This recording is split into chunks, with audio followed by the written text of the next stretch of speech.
Recently, I have been seeing some videos, some comments, writers all over social media talking about or asking a woman that as a woman, when you get married, what do you bring to the table? What do you intend to bring to the table?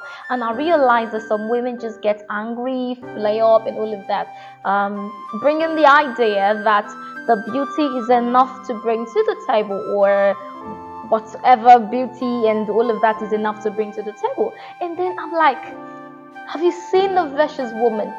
Have you read about the Virtuous Woman in Proverbs 31 in the Bible? Oh my goodness.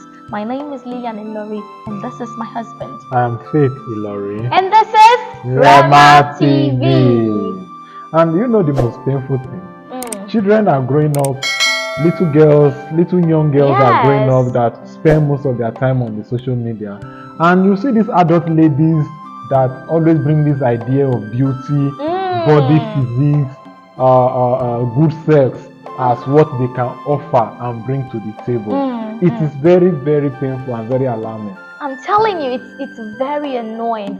Feeding these young girls garbage, making them think or making them not to place value on themselves. Now, have you seen Proverb 31 verse 10? The word of God said, it said, she is more than a jewelry.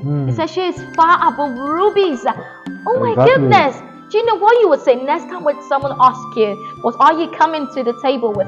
Tell the person, I am a table by myself. Exactly. I am the table. Not only the table, you are the entire building. You are the building. The entire house. Yes, you are the building. Do you know what a ruby is? A precious stone. Now, I think Psalm 31 verse 14 said something. It said, she is like the merchant ship. She is loaded with food. She goes far to the far country to bring her food. Now, when we talk about food, we are talking about the spiritual food and the physical food. You feed do you know that there's a way you feed, there's a way you eat, and you will become healthy. You don't even fall sick at all. So you are not the woman that say, oh, let's go to the eatery today.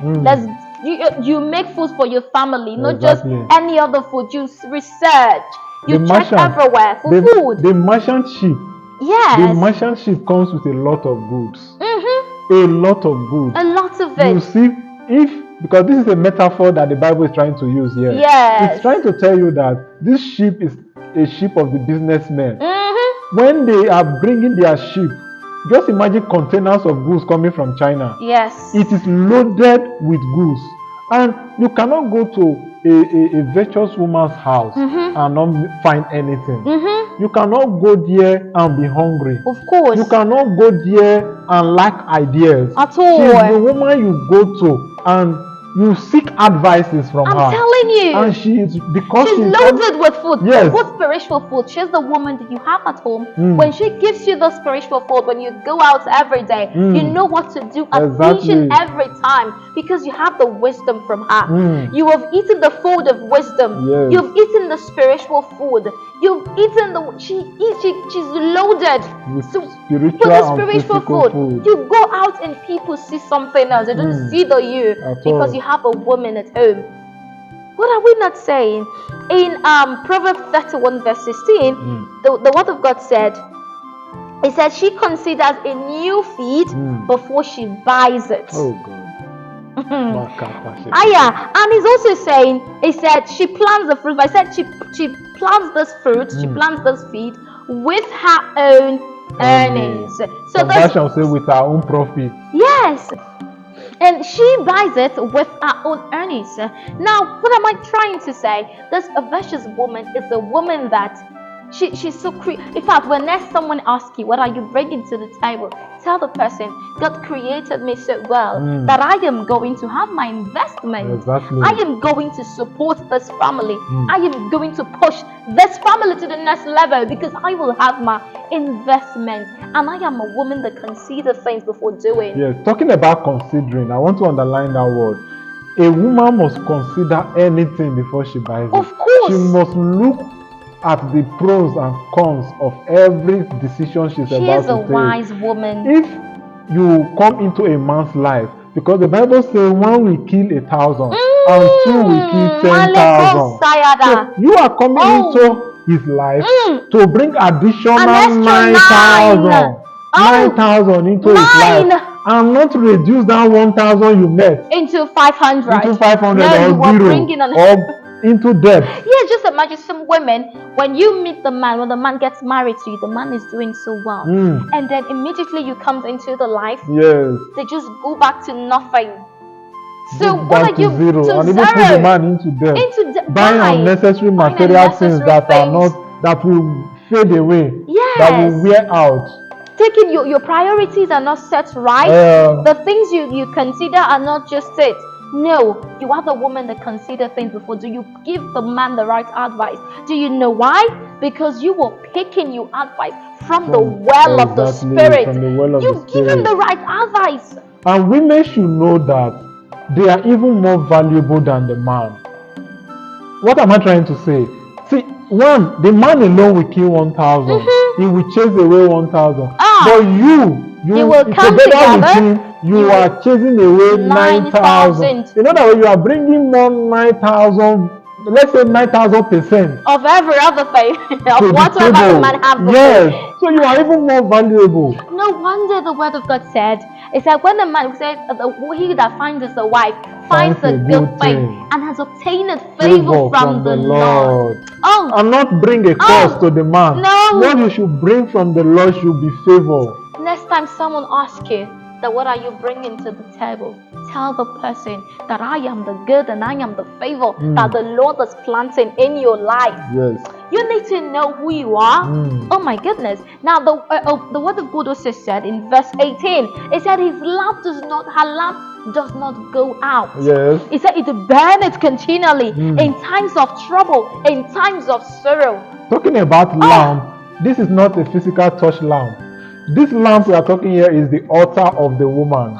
The altar's fire must continually burn. It must continually burn in the sense that when your man is out there, you are on your knees at home, praying for him for favor, praying for him for good luck, praying for him to obtain goodness anywhere he goes. Now let's see this instance.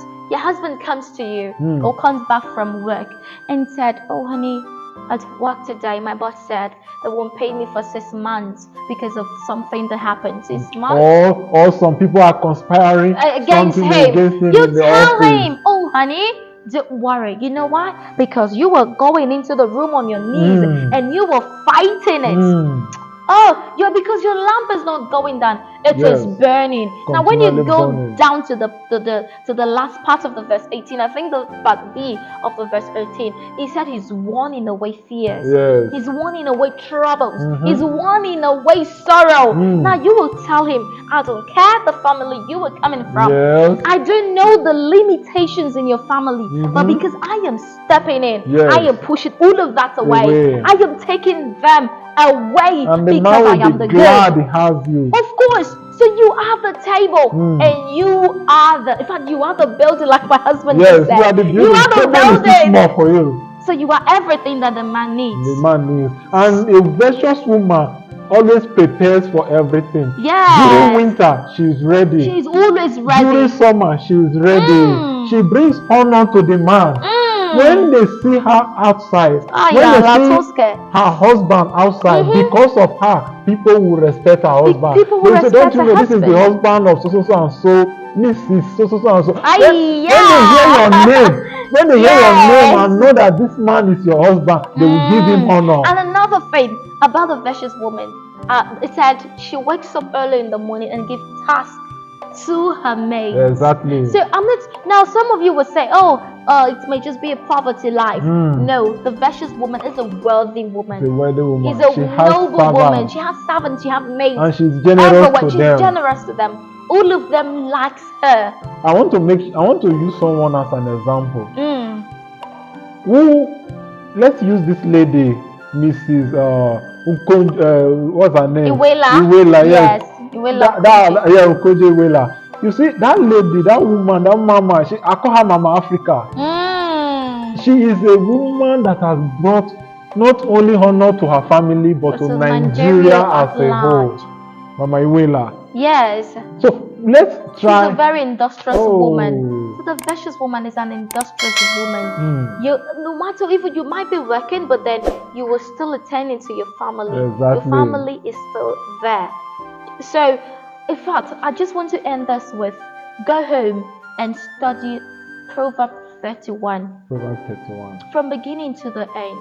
Now, if you are not married and you're seeing this video, it makes it even better. Just go and Exactly. prepare yourself for the home you were entering Mm. and go with the full force And and your change the children will be life. proud of Oh, you. yes. And if you were married already and you're seeing this video, please, this is a time for you to take a U-turn, to work on your life and your family and make everything get better.